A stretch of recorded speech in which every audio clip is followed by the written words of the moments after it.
Very good. Thanks so much. And thanks to the Seattle Public Library and Clarion West and Third Place Books for presenting this. And thanks to all of you for coming out on a big baseball day. So you had, perhaps you had to struggle a little bit to get here, and we're glad you came.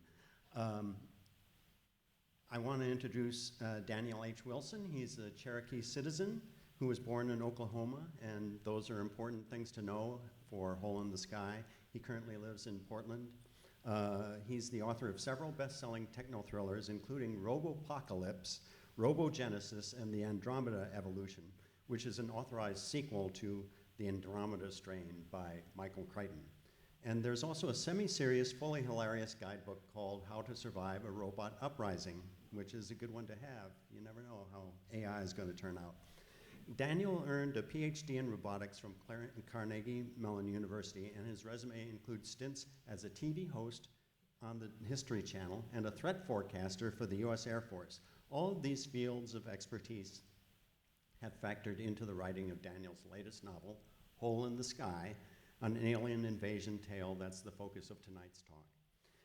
Nisi Shawl is an award-winning author, co-author, and editor of more than a dozen books of speculative fiction and related nonfiction, including a book called Writing the Other, which is the standard text on diversity in fiction writing. Nisi was born in Michigan and currently lives in Seattle. They are a prolific writer of short stories, and their best-known long-form work of fiction is Everfair, which was a finalist for the Nebula Award. Nisi's editing credits include the anthology New Sons 2, original speculative fiction by people of color, which opens with a Daniel H. Wilson short story titled Ocasta. For more than 2 decades, they have served on the boards of the Clarion West Writers Workshop and the Carl Brandon Society, a nonprofit supporting the presence of people of color in fantasy literature. Welcome to both of you. Thank you, yes. I don't know, do we need this? Okay, I'll use it. All right, you got it. Good. I will just throw it out to you, but I just want to note that both of you have worked on works of fiction that kind of reimagine things that are part of cultural identity, maybe throwing a new spotlight on a part of our culture that maybe needed a spotlight thrown on it, but maybe in the past hasn't had that much of a spotlight. So please go to it. I'd love to hear how you weave that into your books. So, yeah, I'll let you start. Yeah, no, I'm just going to say, I first came across your work in the nonfiction book, Where's My Jetpack? Okay, yeah. And then Still waiting for that, yeah. yes. And then I read Robopocalypse, and I was like, well, this is actually a fairly even-handed treatment of this Cherokee citizen. Who is this dude, and why does he actually write humans? Yeah, Robopocalypse is basically like it's like Native Americans save the world from robots. That's kind of what happens ultimately. Yeah. Which, that did not. I didn't get a focus group together to determine that book. This is what people want. They need to see this. It just kind of fell out of my experiences and where I'm from and all that. Well, I found out that you were Cherokee after that, and I was like, oh, okay, so there was some real life experience behind this. And there's more, right? Yeah, I mean, it's kind of weird and remarkable that just having native characters is something that people are into, that people notice, right? It's like, wait a minute, why are there Indians in this? What's the point of that, right? And it's like, well, there happen to be native people that live in Oklahoma, so if you said something there, then it naturally makes sense. Even if it's science fiction, then that's the case. And so, yeah, to me, it felt very natural because I was just writing a science fiction story taking place where I grew up. But then it actually became something that people noticed. They were like, and then that's whenever I realized, oh shit, there's there's definitely something wrong here if people are if it's that remarkable, Well, it wasn't And- remarkable to me that they were there, just that they were there. I mean, acting normal and Yes. like just being people. Yeah. So Robopocalypse has been adapted like and like the screenplays have been written like by 10 different screenwriters, and some of them have talked to me over the years. And I remember one guy asking me, he's a hugely this is a person who's making $1 million to write a screenplay, and he's like, well, like, really clue me in. All right, we got this native guy. Like, what does he do like in this moment? And I'm like, he runs from the robot. He runs away. What the hell do you think he's gonna do? Like, he's a human being, right? And so yeah, there is this notion that of like, so I don't know, just sort of that there has to be a reason for the character, or that the character has to, has to dig in or into something special. But yeah, typically that Native people are just people, right? So then you put them into the story and it just flows. They do what people do.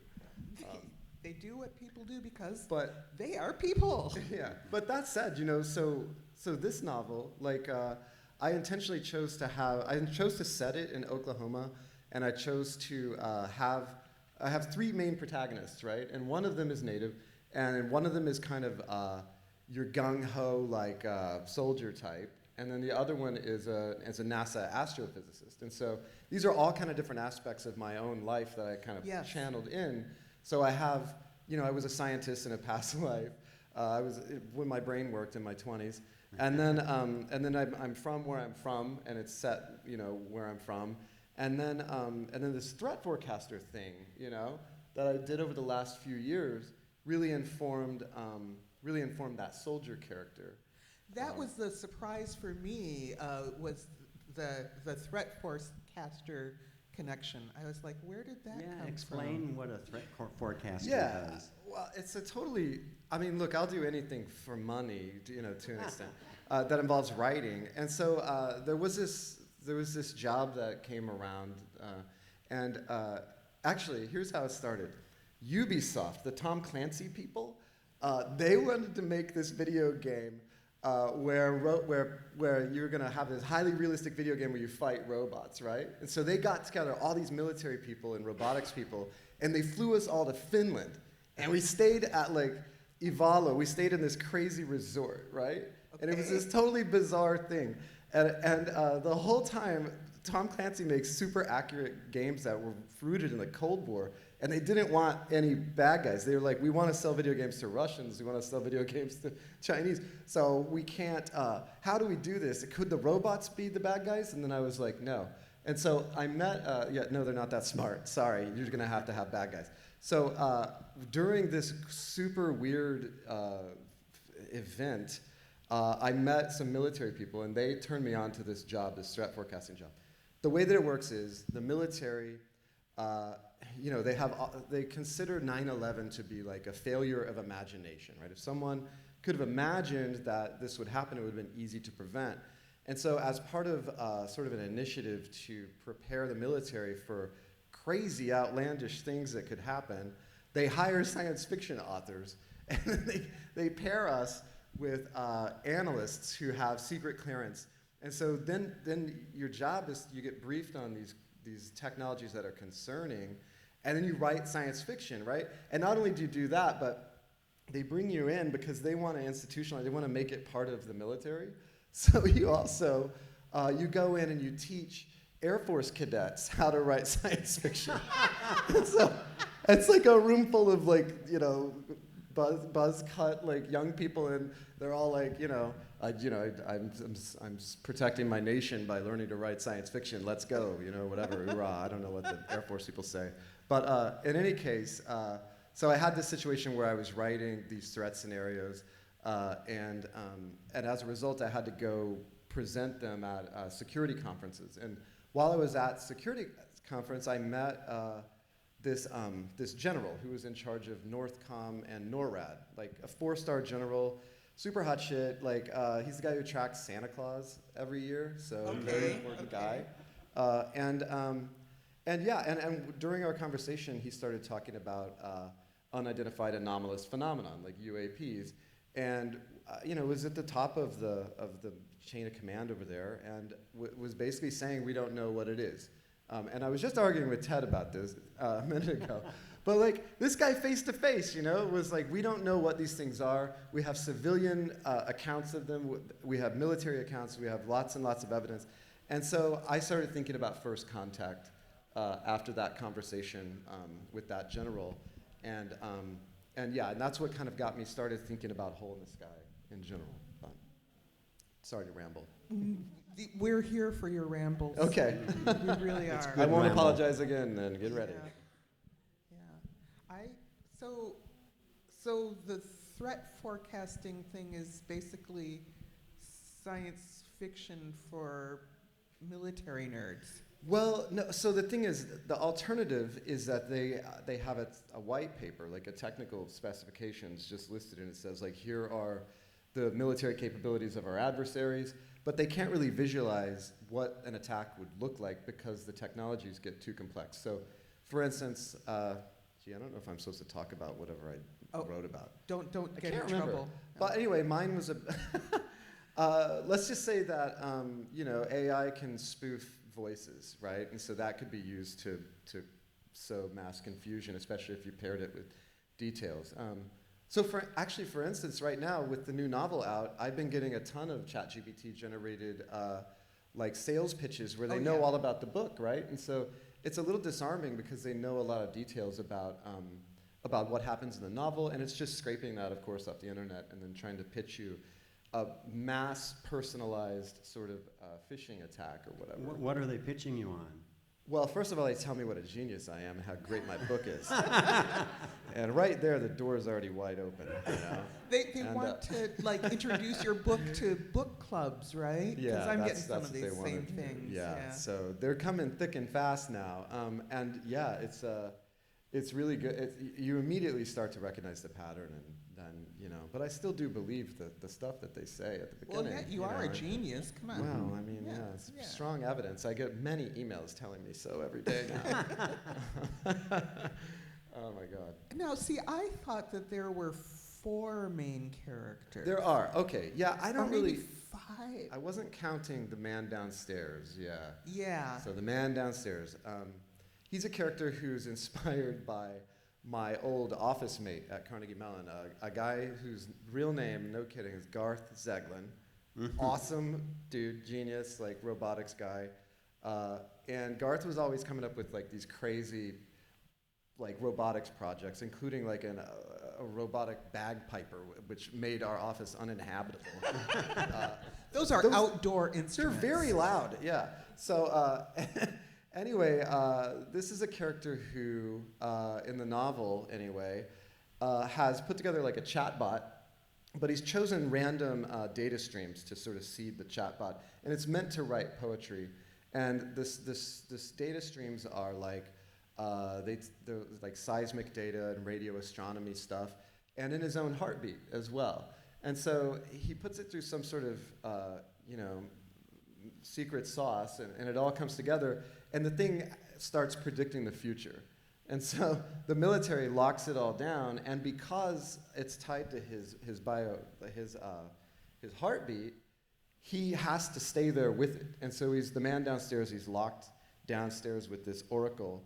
And it really gives me the opportunity to explore the entity, because on a high level, this novel is about identifying an interstellar anomaly. It approaches Earth. It lands in Spiro, Oklahoma, out in the middle of nowhere, and then first contact occurs, right? And so there's an entity, and throughout the course of the novel, we kind of channel that entity through the man downstairs, through his algorithm that's picking this up. And I was kind of inspired by like the Overstory, this book where the trees are talking, and I was like, I'm gonna write this like cool poetry. That would like be scary kind of, and then my wife first, and then my editor were like, no, Daniel, that's not it for you. So I cut those down. I cut down my poetry. My poetic ambitions were reduced for the ease of reading. But that was the man downstairs as sort of the 4th character. Yeah. Thank you. I'm not crazy, or at least not about that. Alan, did you read it? Yeah, you bet. And I was interested in the Native American connection, because it sounds as if you started with the UFO story. Was that the inspiration, and then somehow you layered your own experience? Yeah. So look. Yeah, I grew up in Oklahoma in North Tulsa, and there was a McGirt decision recently in the Supreme Court that the Supreme Court actually forced the United States to recognize the treaties that were made and never changed, just reneged on. And so they actually have acknowledged the land that is sovereign Cherokee tribal territory, right? And so what's funny is now everybody in the Cherokee Nation calls that area the reservation, because it became a reservation after the McGirt decision. And it's so interesting because it is technically a reservation, but Oklahoma is just very unique in the way Native people are there. It was Indian country. It was kind of the last bastion where everyone was forced removed there, and then they gave away that land too. And so the way that it works in Oklahoma is there are just these sovereign tribal nations that operate on top of the state, right? So they have the same level of power as the state, which means they can't declare war and they can't print their own money, but they can pretty much do everything else. And so in the Cherokee Nation, you have your own ID. You can fly, you can do whatever. It's a legal identification. License plates, hospitals, police, everything, right? And so the Choctaw Nation, the Creek, all the different nations, the Osage, they all have these sort of areas. And so so it's a unique sort of thing, and everybody's a little bit native out there, it feels like, And you don't really notice that until you leave Oklahoma.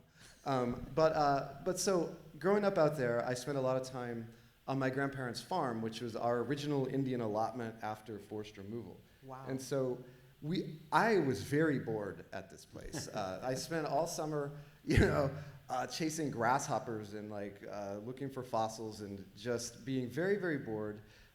And the whole time it was just a few miles away from the town of Spiro, right? So we were a couple miles north of Spiro. And Spiro is the Spiro Mounds are the ruins of the westernmost outpost of the Mound Builder civilization. Yeah. So these mounds used to be all over eastern United States. And they're full of artifacts, and some of them are burial mounds.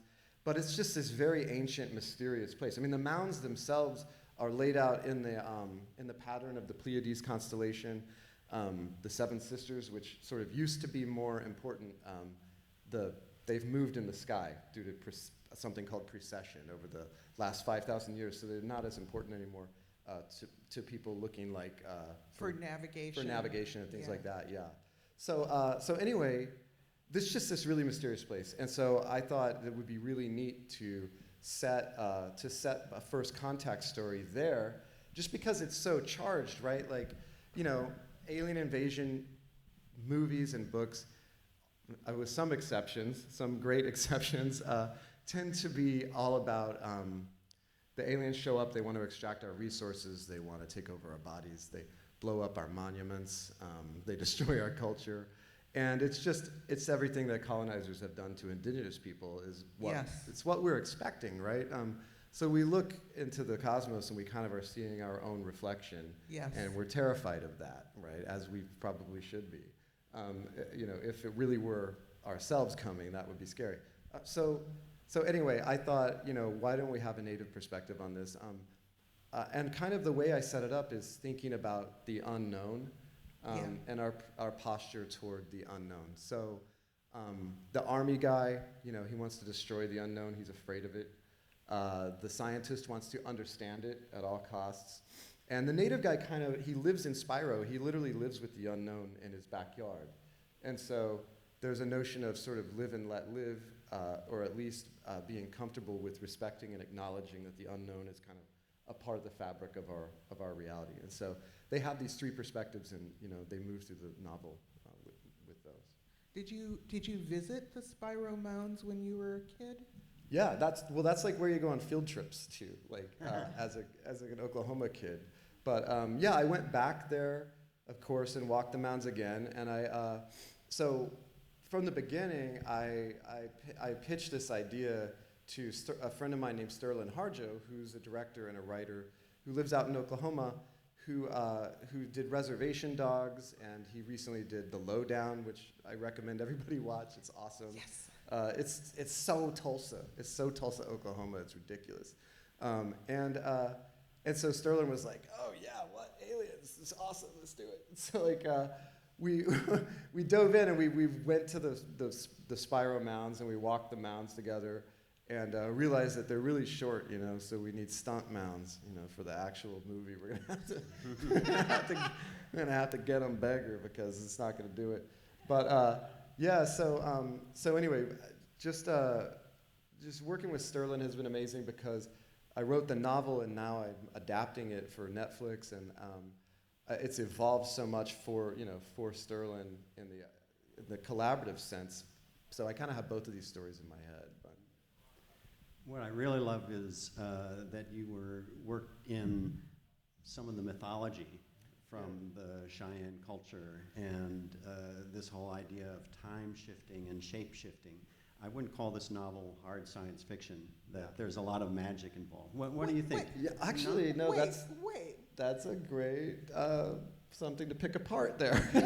Okay, pick away. Yeah. Actually, so I was really interested in this because what you call magic, right?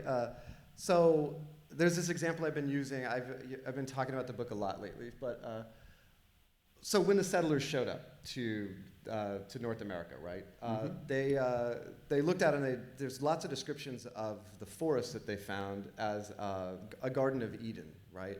They're like, wow, we've never seen forests like this. This is like a perfect habitat for human beings. This is incredible. It's a divine gift, right? And it's here for us to exploit. It's just a shame that there's these primitive people that are occupying this land, right? And so there's the quote, any sufficiently advanced technology is indistinguishable from magic, right? And so those people thought that they were looking at magic, but they were looking at technology. So the people that lived there had been using really advanced agroforestry techniques. They'd been, all the burning techniques, there's so much technology, indigenous technology that had gone into meticulously sort of manicuring that particular environment. It doesn't look like that now, of course, and we're starting to figure out why. But what blows me away is those people that showed up had science, they had technology, the sort of what I call Western technology, but they literally could not even see what they were looking at. They didn't even know that it was technology. It was too advanced for them to even have an inkling of what they were seeing. And I thought a lot about why, right? So what's the difference between indigenous technology and like Western technology, right?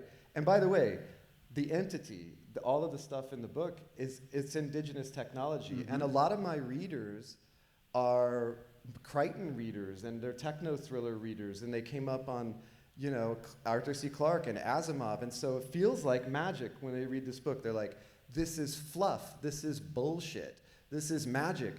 It's indigenous technology. And so thinking hard about it, here's what I kind of came up with. If you compare the two things, think about a plant, right? So a Western perspective on studying the plant would be to take it out of its environment first, remove all the context, and what you're doing is destroying unknowns, right? You're eliminating unknowns. That's the whole point of Western science. And then you take the plant apart and you remove it from the context of itself. And then you identify the principles behind what's going on with the plant so that you can replicate them, right? So that you can put it to some use. And so the goal then of that scientific method is ultimately to grow, lots and lots of copies of that plant. And the reason for that is because your goal, ultimately with that kind of science, is to sustain an exponentially growing population that increasingly relies on resource extraction and, can't go forever. Now, what was happening there with those plants was that the native people had a different goal. Their goal is not to exponentially reproduce. The goal is to have a balanced ecosystem, right?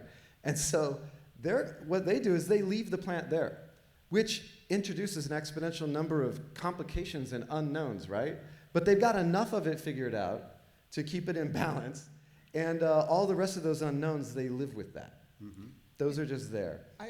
To me, it's the difference between reductionism and emergentism.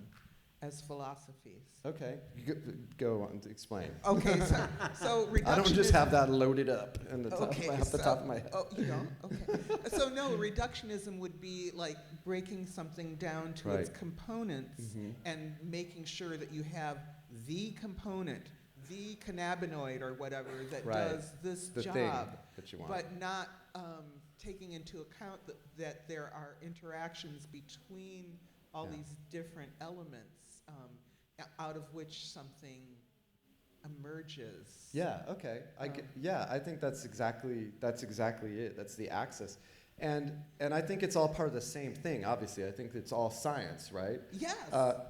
Sorry. But one thing is just those techniques, those agroforestry techniques that they were using right there, are specific to that place and maybe even that time. Yes. And so that's not going to work in New Mexico. It's not going to work in the Pacific Northwest.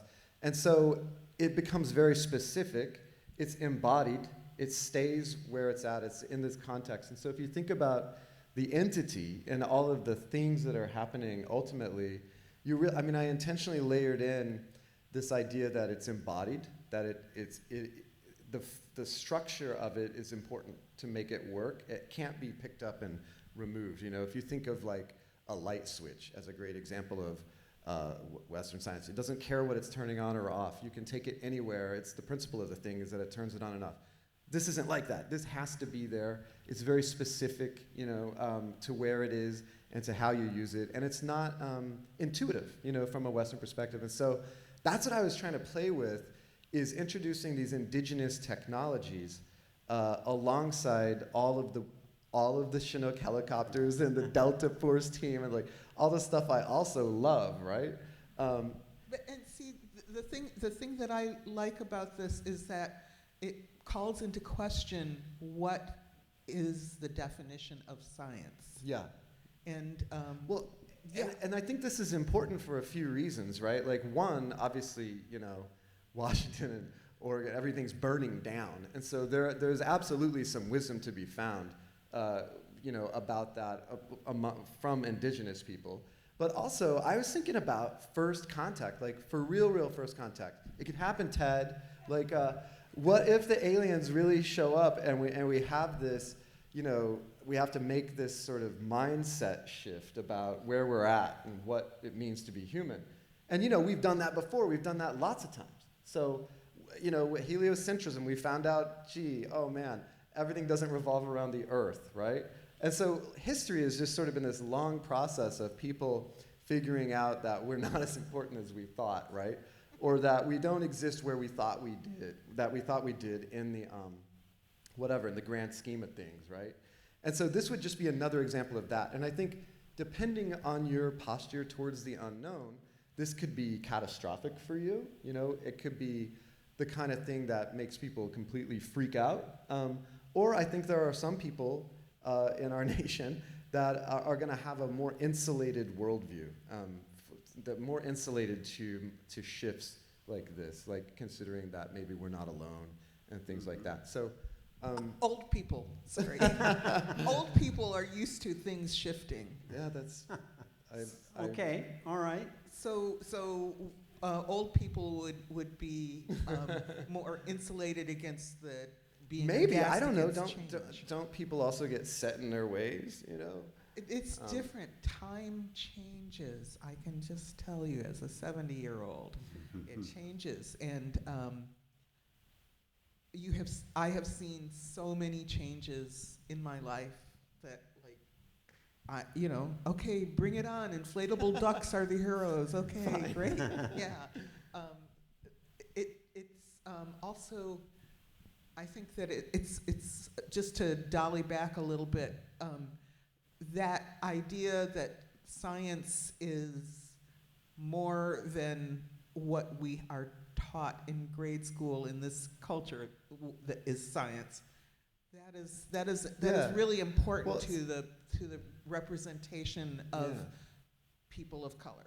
That definitely informed this novel. So I read it. I was reading I read so much random stuff, but I was reading the American Indian Journal, something. It's a long acronym. I can never remember it. But it was it was a bunch of articles all about how, your worldview affects your science, right? And so, and how settler mentality or like colonizer mentality kind of permeates science, including at NASA, right? And in particular at SETI, the Search for Extraterrestrial Intelligence. And so it was this really neat article that stuck with me about, well, first of all, SETI was founded on the 500th anniversary of like Columbus's voyage of discovery, right? And so like, there's all these metaphors about like, we're gonna go out and search into the cosmos like Columbus on his ships, and then you're just thinking like Columbus? Like what are we gonna do when we get there? Like, is it gonna be okay, or is it gonna be like all of human history? And so anyway, thinking about that, I started looking at the SETI thing, and you look at the Fermi paradox, right? And the Fermi paradox says, where is everybody? And there's this assumption that, you know, if you look at the Drake equation, there should be lots of aliens, right? And if you look at the Kardashev scale, they're like, you know, they try to determine how advanced the aliens might be, right? Based on how much of the energy from your star you use, which could mean anything from just using some of it to encasing the star in a Dyson sphere and collecting every photon, right? And so this is kind of how we're thinking about all this.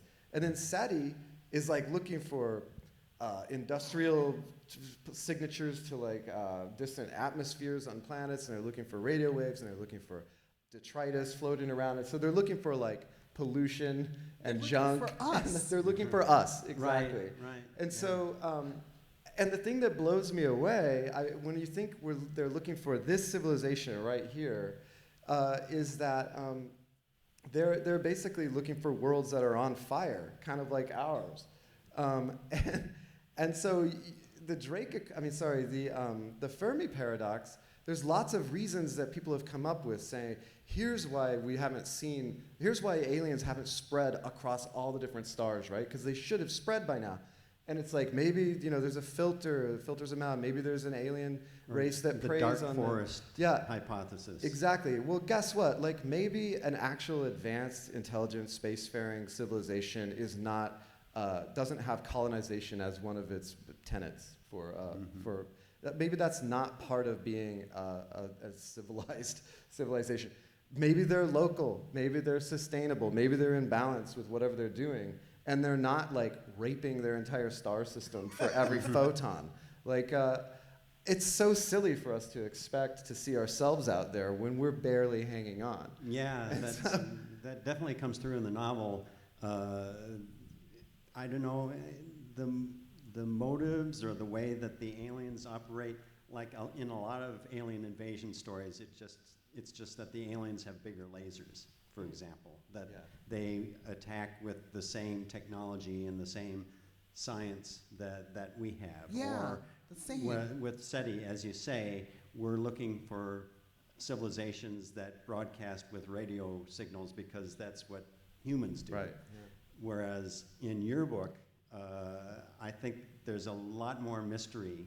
It's like they're on a different wavelength, so to speak. Yeah, I mean, and that was really one of the main challenges of the novel, like, because again, like, I've written these techno-thrillers, and people have sort of expectations about that, and I have this degree in robotics and all that, and I was explaining it to my editor, and I'm like, yeah, all right, so about halfway through, like, we get into the native stuff, and like, it's, you know, we're in Spyro, we're in the Spyro Mounds, we invoke all that, and there are, you know, the Spyro Mounds have been there a really long time, right, and there's lots of culture and tradition and oral traditions, like, and artifacts, and just there's all kinds of information and stories and legend and mythology and cosmology that goes with that place. And I'm like, now we're going to lean into that, and here's what's going to happen. It's going to be crazy. And they're like, oh, whoa, okay. Well, how does that happen? And I'm like, well, it's the unknown, you know. So it's like we're leaning into the idea of this is a technology that we can't understand. And they're like, oh, I get it, but how does it work, though, again? And I'm like, okay, we're going to have a problem, right? So this is part of the reason why I tried to get into it gradually. You know, I tried to start the novel in a familiar place with the astrophysicist, with the Voyager. Actually, I initially had named the novel Heliopause, which was deemed too nerdy. Yes. Yeah, they were like, get right out of here with that. We're going to name it Hole in the Sky, and then guess what's going to be on the cover? A hole in the sky. A GD hole in the sky, Daniel. This is what we're doing. We're going literal. We're going on the nose. They sell the books, you know. I just write them. I did have some. I made sure it wasn't a hole in the sky. So that was a near miss on that one. But we just went hole in the sky. So Daniel, when it comes time to adapt this for Netflix, Right. is that a big challenge where they say, oh yeah, the book, you've got this crazy native stuff going on, but we need to make things more explicit for a TV show. Netflix is really funny. Netflix, it's interesting because they have executives that have they have a brand and they do have a lot to say. But that's actually one area where I don't have trouble, and it's because of Sterling Harjo. Because Sterling is the man, and Yes. there's this one thing you can do where no matter how high an executive is, they'll be like, well, we don't like this, you have to change it, and you're like, well, that's just not what a native person would do. And then I've learned this in watching Sterling. In my neighborhood, we call that playing the black card. I love it. It's great. You can't do it too much, but it has to be truthful about it. But that's the case sometimes. And so part of the native identity of the book is that we're dealing with an indigenous technology that doesn't respond to the same type. It's a different interface, and it takes a different worldview to interact with it in a way that's productive. And it's not. And this is another thing. I was just talking about this with someone at dinner. If you look at so I was really inspired by a lot of Cherokee mythology and cosmology. I dug into some of the legends and stuff, and I put them in here. And if you, so actually, let me talk about. I've been wanting to bring up. Oh, never mind. Sorry, I lost track for a second. But what I was going to say is that if you look at those early oral traditions, pre-Christian contact, there's hardly ever good guys or bad guys, and there's really rarely good or evil or anything like that. You have trickster characters is what we call it, because we don't have a better word for it, but characters that they're not good or evil, right? And so people they have now expectations. When you read anything, when you see a movie, it's like, who's the good guy? Who's the bad guy? Is the alien a bad guy or is he a good guy? And so again, I'm leaning into some of the more Cherokee stuff with that, and it's I don't know, is Cthulhu a good guy or a bad guy? He doesn't really know you're there. He's the cosmic horror of things sometimes. Well, there was a lot of cosmic horror in this. Can I just say? Yeah. So that's I think our closest sort of analog, right, or our closest touch point to that sort of vast, uncaring entity that's interacting with us. But go ahead. You look like you want to. Oh no, I'm vibing so hard because the trickster. It looked like your ears pricked up at the trickster. So I practice this West African tradition called Ifa, and there are pre-colonial settlers in West Africa. Good guys, bad guys, whatever. There's no devil. There's a trickster. Yeah.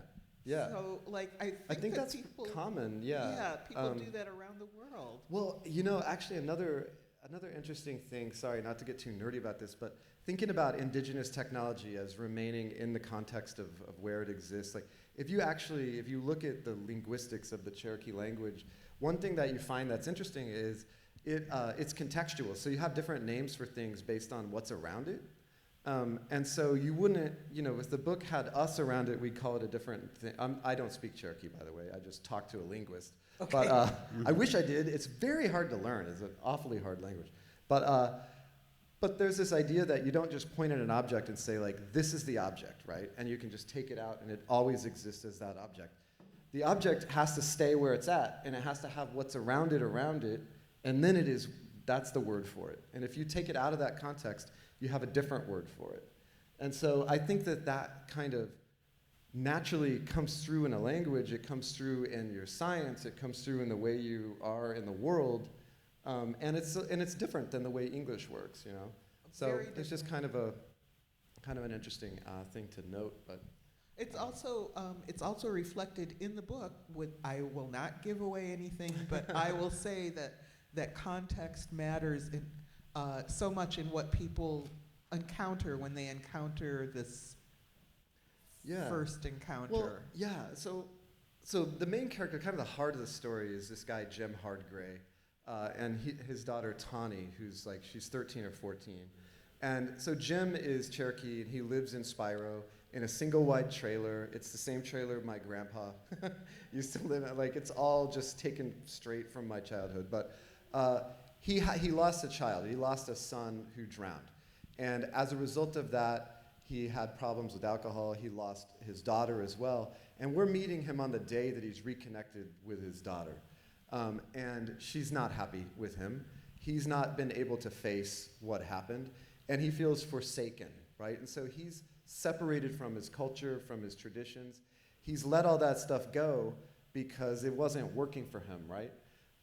And so his arc, what's going on with him is this thing that he's being confronted with. He needs to go back to remembering what his traditions are, what that mindset is, so that he can survive his encounter with this thing, figure out a way to sort of coexist with it.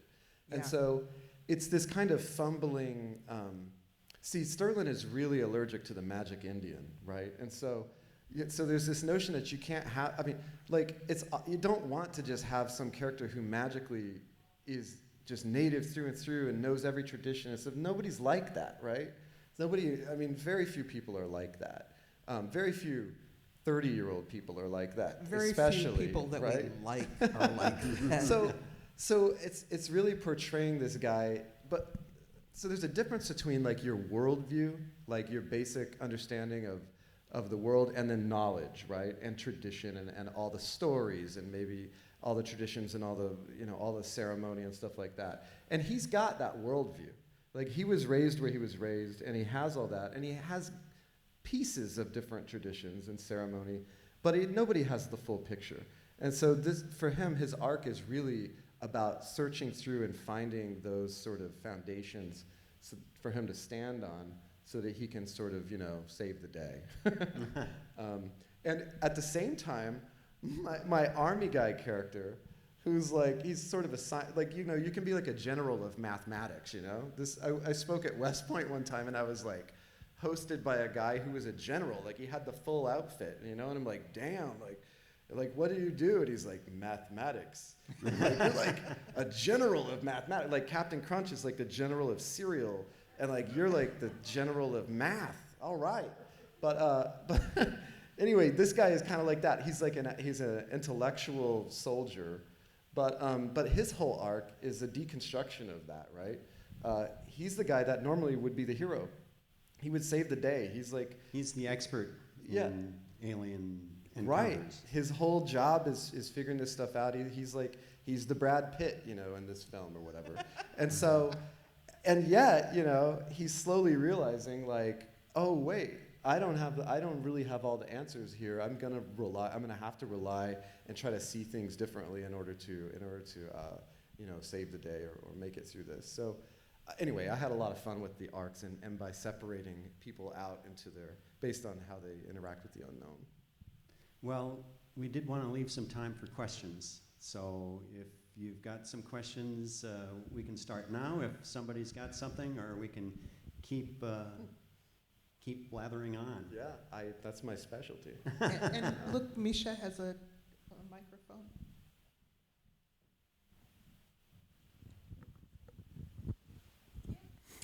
Can you talk about your experience working on the Michael Crichton novel? Did he give you, the estate give you some notes on it, or how did that come about? Yeah, Ernie Klein stole my movie from, no, I'm kidding. Spielberg decided to do Ernie's movie, Ready Player One. And at the time, he was about to do Robopocalypse again. And so Ernie Klein owed me one. And this whole thing, they had reached out to Ernie at some point, and he was like, no, I'm totally the wrong person to write a techno-thriller in the style of Michael Crichton. And he gave them my name. So, like, thank you, Ernie. Like, very solid dude. Michael Crichton got this medical degree and then never practiced. He just used that knowledge to write the realistic science fiction, and you know, of course, he created ER and stuff. But and I kind of had a similar thing where I did this degree in robotics, so I never got a job and immediately just started writing about robots. And so there were some kind of similarities and some similarities in what I like to write.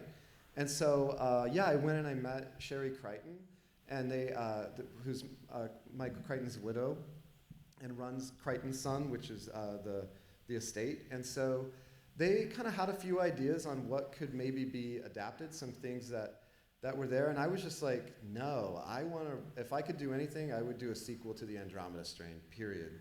And then I kind of had paid lip service to a few things that they suggested, but then I had a full pitch for the Andromeda Evolution. I was so excited to just even think about playing in that sandbox. And I don't know, I went out of my body and I gave this pitch, and then they were like, wow, we had not even thought of that, but let's do it. And so we did it, and it worked out, right? And the fans were happy. It came out on the 50th anniversary of the Andromeda Strain. It was an incredible experience. One of my favorite memories is we toured the NASA Johnson space, you know, and so Sherry came and brought her son, and I brought two of my kids, and we were all just having the time of our lives, running around, getting this super crazy tour of NASA Johnson, and our tour guide was like, you know, Andy Weir was here like just a couple months, like, and I'm like, Andy, like, who did he come with? And they were like, oh, he came with his parents. I'm like, God damn, that's a sweet guy. But anyway. Yeah, we had such a good time until we were in a lot of that novel is on the International Space Station, right? And so we were touring the mock-up that they have for astronauts, and there were astronauts there that were acclimating, you know, walking around through it. And we were in there, it was so fun. And then my oldest child saw a red button. And like, there's lots of buttons in there. Push the button. Set off the fire alarm. Oh. It had to evacuate the International Space Station mock-up. Luckily, we just went into the humid Texas air and not into the vacuum of space. And yeah, that was they asked us to leave that whole area, and that was that. But it was such a fun, crazy experience. You know, I'm so glad that I did it, and I'm so glad that it worked out as well. You know, yeah. So that was that. That actually makes me remember one of the questions that I wrote and did not print out or anything. How much of the interactions with the aliens is owing to you having kids? Oh my God! I mean, yeah, so much of what I write is inspired by hanging out with my kids, and like as my kids get older, like the kids in my books get older. So like they've gone from being little, now I've got a 15-year-old and a 13-year-old and a 7-year-old. So they're kind of all over the place. One's in high school, one's in middle school, and one's in elementary school, which is just really fun every morning. But yeah, so like Jim and Tawny is, you know, absolutely comes from, there's like that moment where they get mean. And I'm like, I thought we were friends, you know? And then I took it personal for a minute, but then you realize, oh, right, it's a developmental stage. It helps I'm married to a child psychologist, too. So she can explain. Mama could always explain things to me, so I could understand. Sorry, Forrest Gump.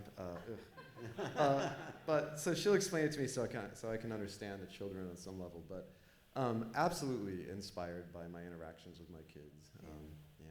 So if you felt that veracity of a mean teenager, then there you go. Oh, yeah. That's, yeah, that was there. I definitely felt that. I have a couple questions from the online audience. From Kathleen. Leslie Marmon Silko has been having first contact for years. In your writing, do you acknowledge this approach as maybe existing alongside the scenario you describe? I'm not familiar with Leslie. I'm not either. Silko. Leslie Well- Marmon Silko, she's an author. Okay. Okay, there we go. I think she lives somewhere in the northern Midwest. Huh.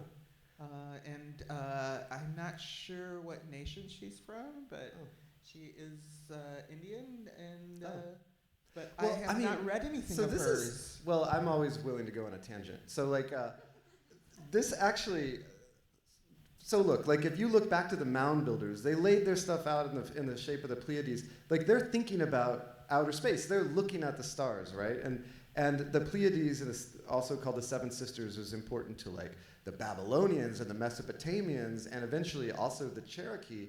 And so, you know, all cultures look up at the stars. All cultures have stories about stuff coming down from outer space, including the Cherokee. And so I kind of went looking for Cherokee, what I'm calling Cherokee science fiction.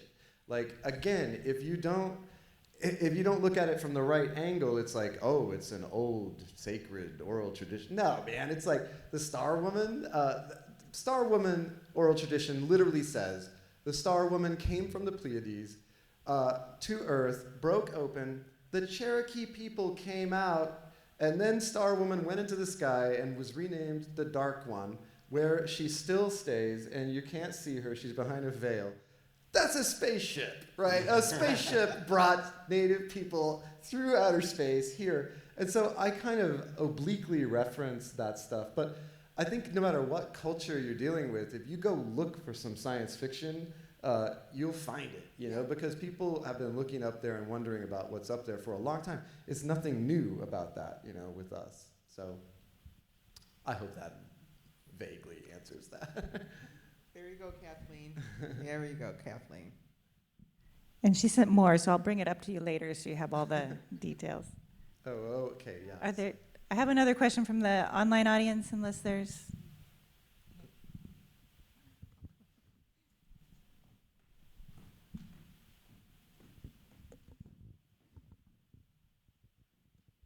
Thank you. So at the end of the book, it looks like you're setting it up for a sequel. Are you working on a sequel? No, I am not. Get to work. I'm always open to, I mean, everybody wants sequels, but I don't think that the industry, the way that I write, and I wrote about this, and I did a Locus interview, which I just reread, and I'm like, Daniel, that's the most depressing thing anybody ever. Wow, I was a real Debbie Downer in that interview. But the way that I am able to make a living writing is I have two hats. I'm a novelist, and then I'm a screenwriter. And so selling this as a novel and then adapting it and also optioning it to Netflix, there you go. Like that's a good living for me. If I write a sequel, Netflix will just have first rights to it and it'll just sit there. So I could write a whole novel and I'm missing half of what I do to make a living. I couldn't option it to anybody. And by the way, that's why there's no third Robopocalypse novel. Because frankly, I don't know that I could get anybody to pay me to write it, you know? Because all of those rights are tied up at Amblin. So the second that there's a Robopocalypse movie, then the third novel will, you know, immediately, magically appear.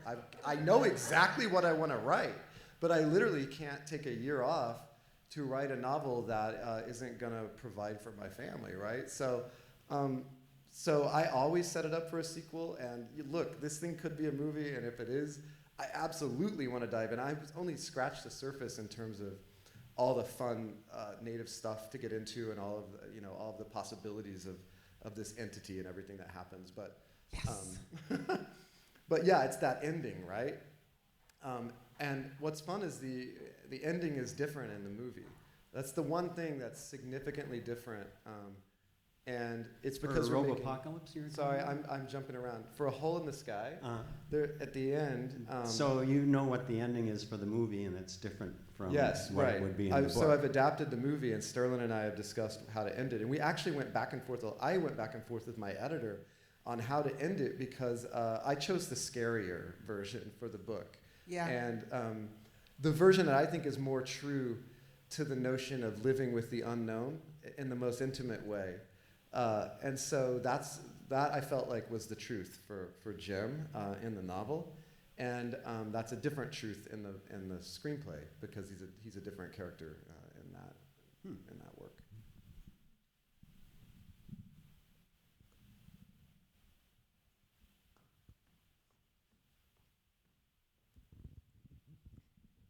All right, I have another one from the online audience from Stuart. I would love to learn more about indigenous technologies, any recommendations of novels, nonfiction, or other things for folks to check out along those lines. You know, I was mostly reading nonfiction, you know, related to that, and then also just having conversations with actually, you know, Native American studies people are amazing. So Grace? God, I don't actually have a recommendation off the top of my head because it's all technical mumbo jumbo. After I talked with you for the podcast, I looked up, I want to know more about, you know, what's the latest book on Native American culture? And there's a book called Native America. I don't know if you've come across that, but I just checked it out, so I'll let you know. I'll let you know how. The person that I know that I've not seen anything written, but just talked with her is Grace Dillon. Oh yeah, sure. Yeah. The person who helped me so much for this is a guy named Joseph Erb, who's a Cherokee academic. He has a house in Tahlequah, which is the capital of the Cherokee Nation. And man, just having conversations with him, he talks to so many elders. He's a language expert. Man, he did me solid for real, like on this. And so, if you look up anything by Joseph Erb, I think ERB, you would probably find a lot. So.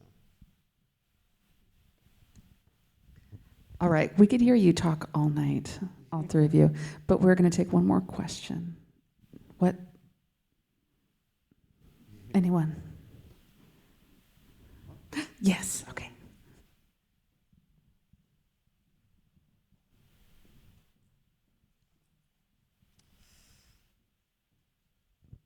Thank you. Daniel, you mentioned the red button. I had something similar in my life. Like you, I did my Ph.D. from Carnegie Mellon. We're fellow alum. Yeah. You did yours in robotics. I did mine in operations management from GSI. My daughter pressed red button in my apartment block on Center Avenue. And the fire tenders came and all the people had to be evacuated. When I reached home on my bicycle, the fire chief is telling me, you know, we fine people for this. $100. He didn't fine. He said, you're a grad student. Go, it doesn't matter. Anyway, I wanted to say thank you for a wonderful session. It was great listening to you. Thank you. Yeah. Go Tartans.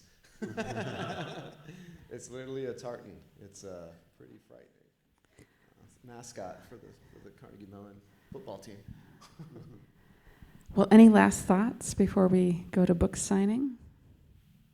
I just want to thank everybody for coming out. I mean, this is really fun. It's kind of like, it feels like an evolution for me from, bringing in more of my past experience where I'm from, and then sort of melding it with the robotics stuff and kind of acknowledging that both exist. And of course, I'm teasing them apart and playing them against each other, but it was really fun for me, and I hope that you guys enjoy it. So. It's a really good book.